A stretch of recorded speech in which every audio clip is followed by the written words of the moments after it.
Coming up on CTV News tonight, Christchurch sewerage problems begin to ease and heavy fines for people breaking road closures. Welcome to CTV News, I'm Rob Cope-Williams.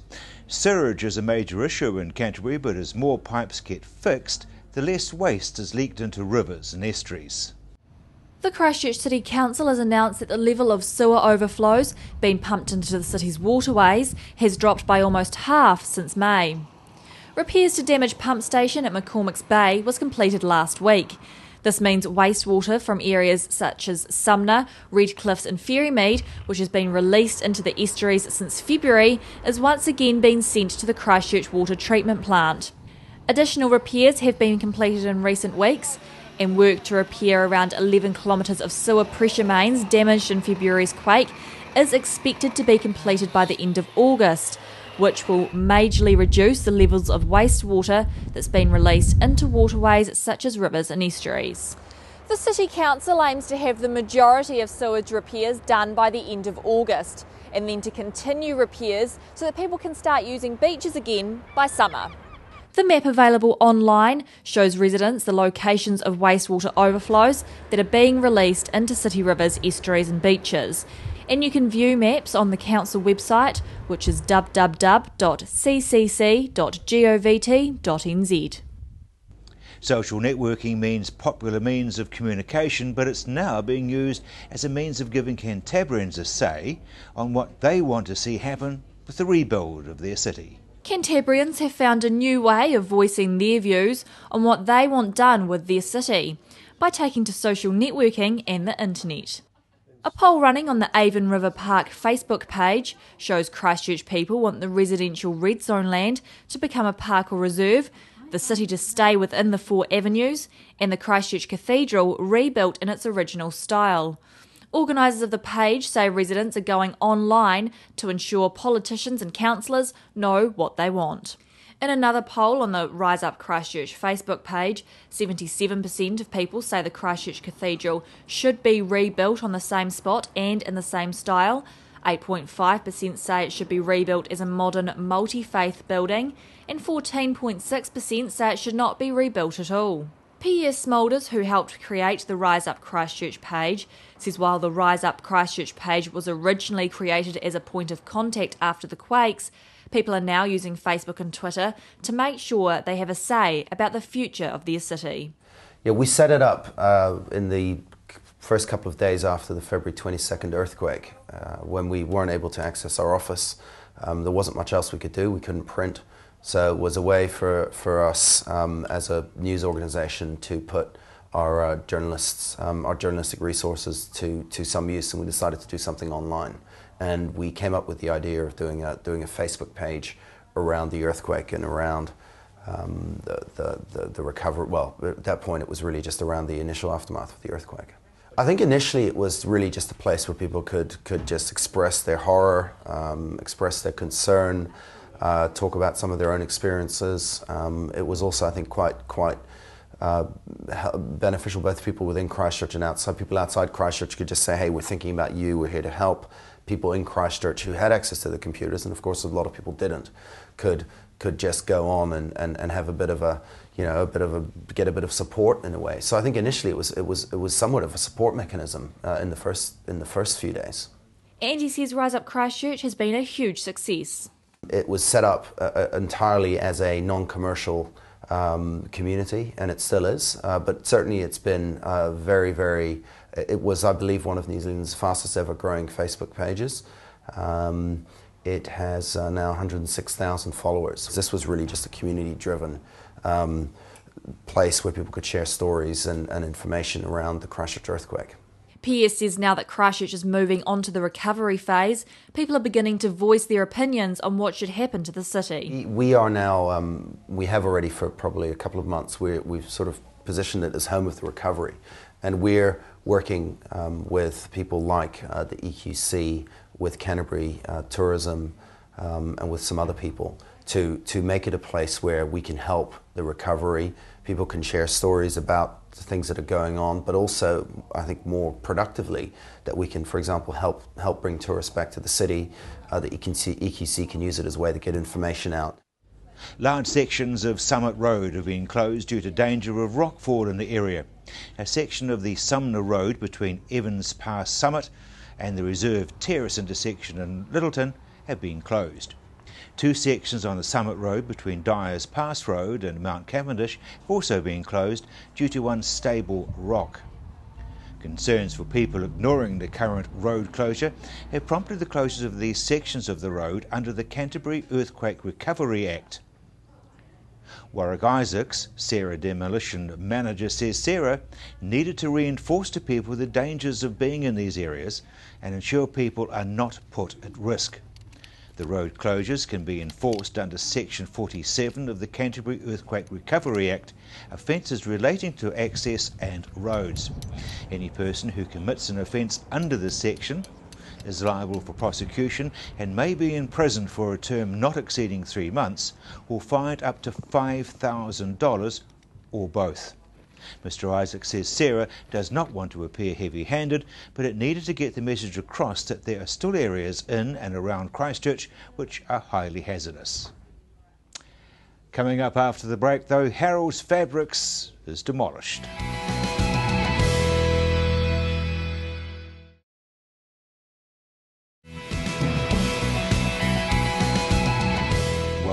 Inflation is the highest it's been for 21 years. The cost of living is more expensive with the price of food, petrol and electricity high. Here's Warren Head from Headliners with your weekly business update to explain what all this means to us.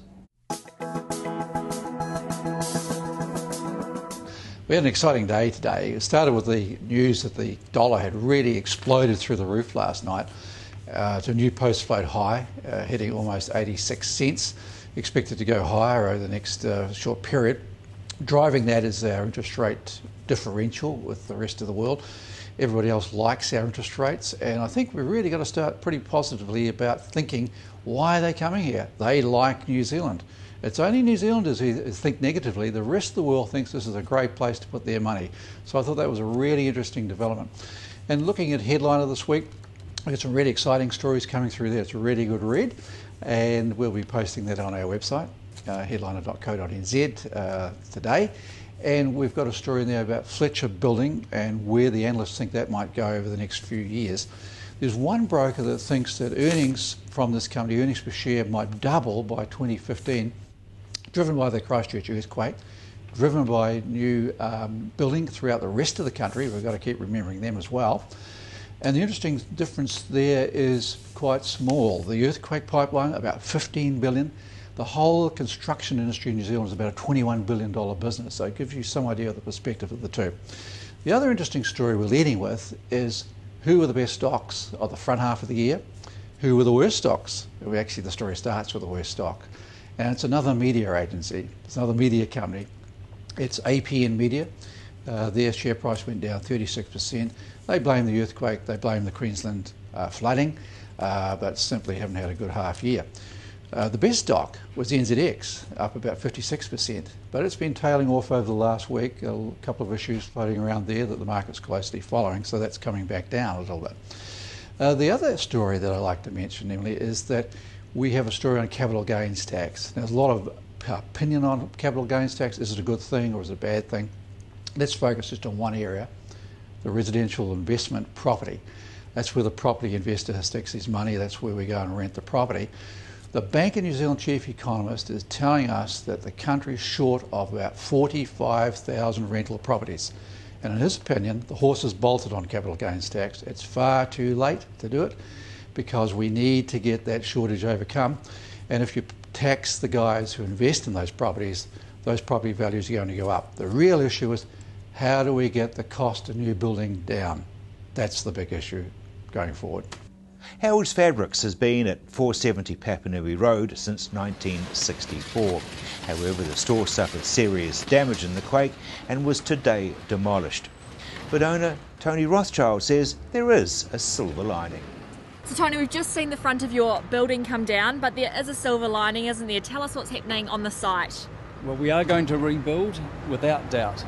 We've been here since my father started this business in 1964, and we're determined to get re-established here in Papanui. We think it's a great area. Why not?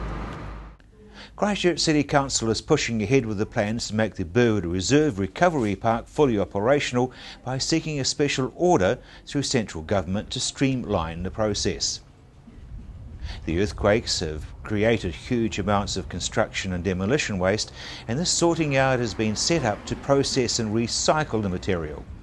2 million tonnes of demolition waste is estimated to have come from the 22nd of February quake, with an extra 2 million tonnes from residential and suburban commercial zones, 4 million from repair of roads and water and sewer pipes, and 500,000 from sand and silt collected from streets and properties. The council has agreed to seek an order and counsel from the government to allow the sorting facility to operate under streamlined resource consent process so that waste can in fact be sorted. Coming up after the break, it'll be your local weather.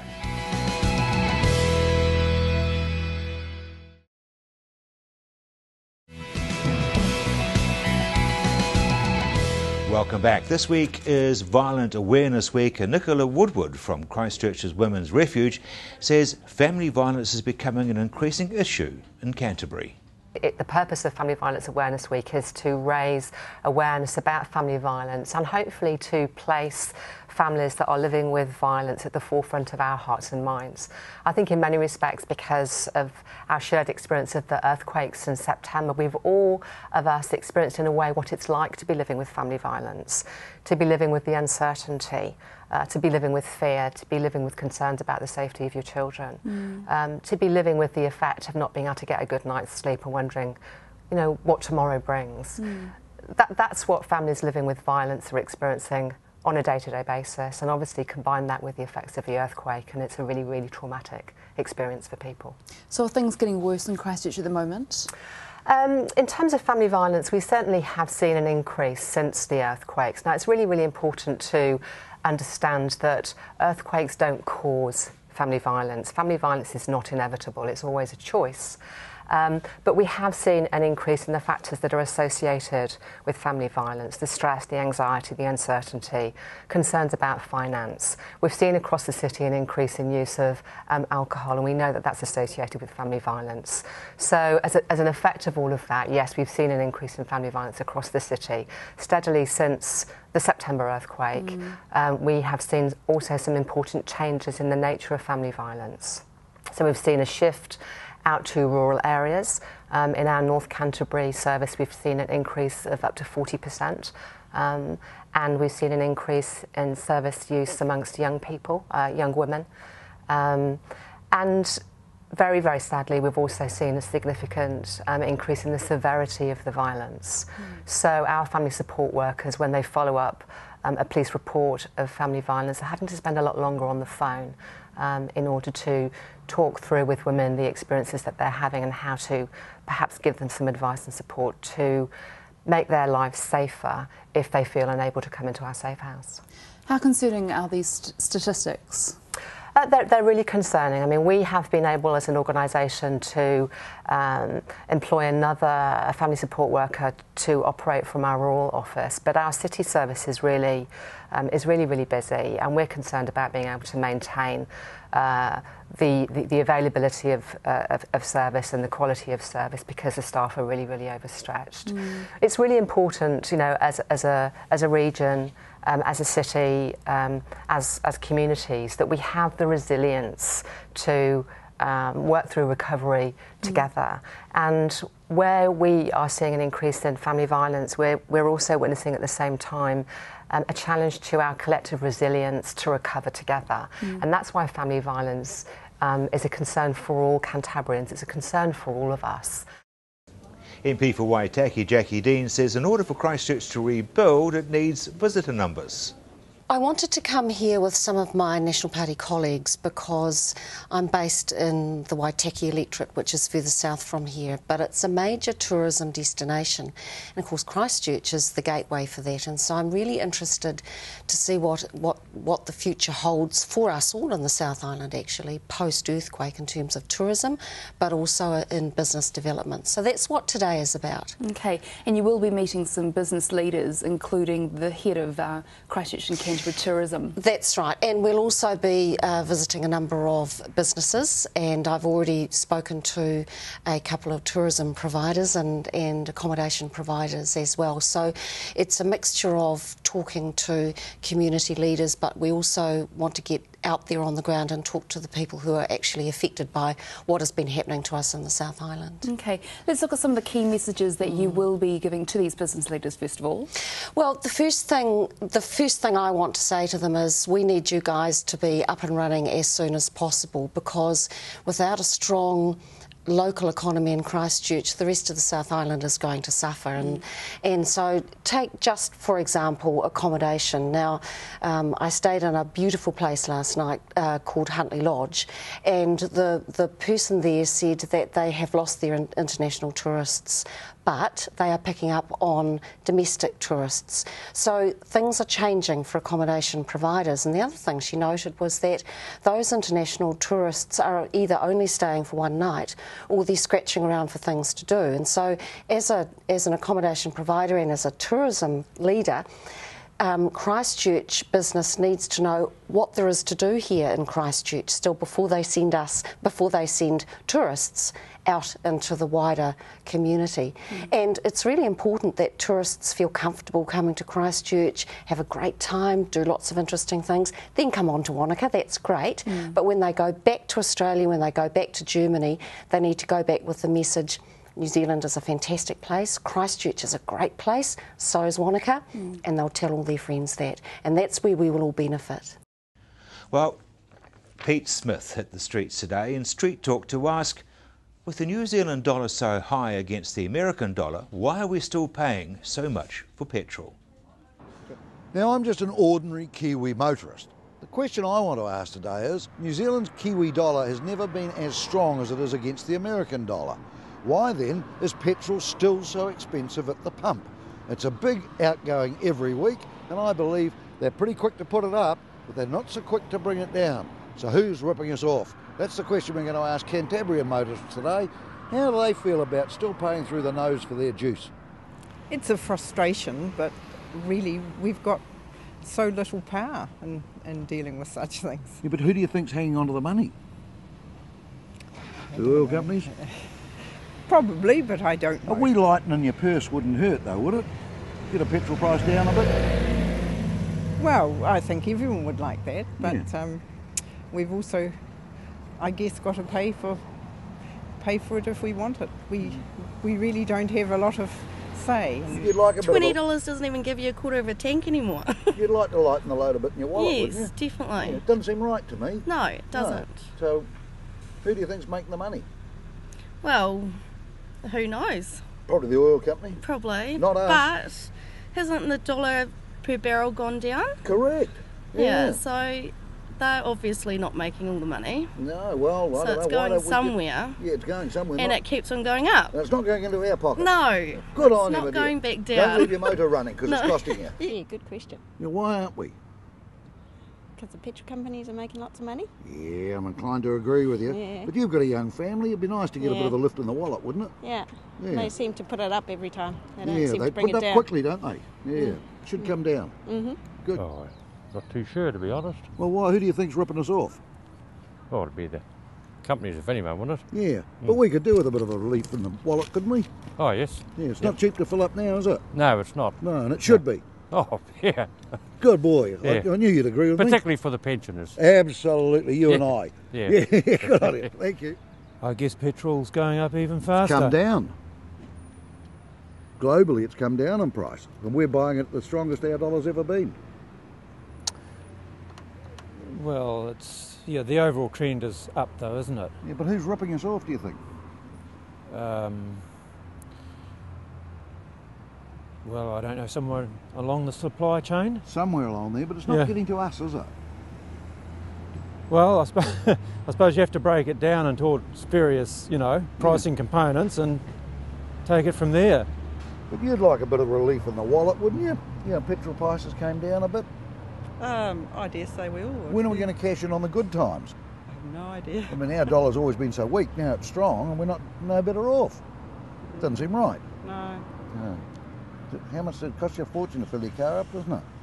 It's a lot of money. Yeah, it is. It's a lot of money. It's a lot of money, Yeah, isn't it's got it? a big tank, yeah. So we need a bit of relief. Yeah. Righto, well, we'll go and fight for you. How's that? Good on you. We'll take on the big boys, don't worry about that. Well, you can thank Mr. Keys and his mate for that, Well, eh? who's ripping us off? The government. Why? Well, the more they get, the taxes go up. Work on percentages, not dollars. Now, you're in the motor industry, my old mate. Yeah. I mean, do people complain to you about the price of petrol? No. Why not? Well, it's no use complaining, you've got to use it. Well, they're pretty quick to put it up. Why don't they bring it down?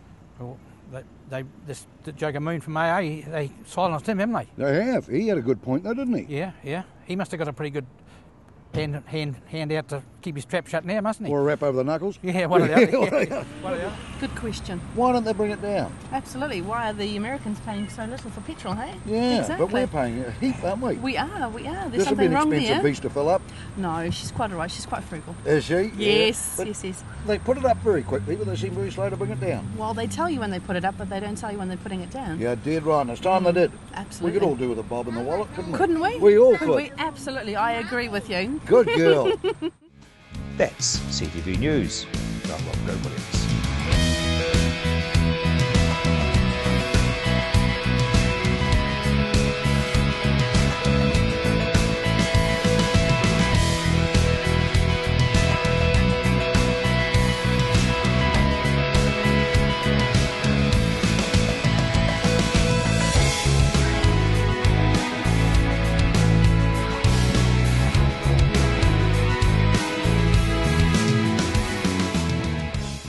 Supporting local content so you can see more of New Zealand on air.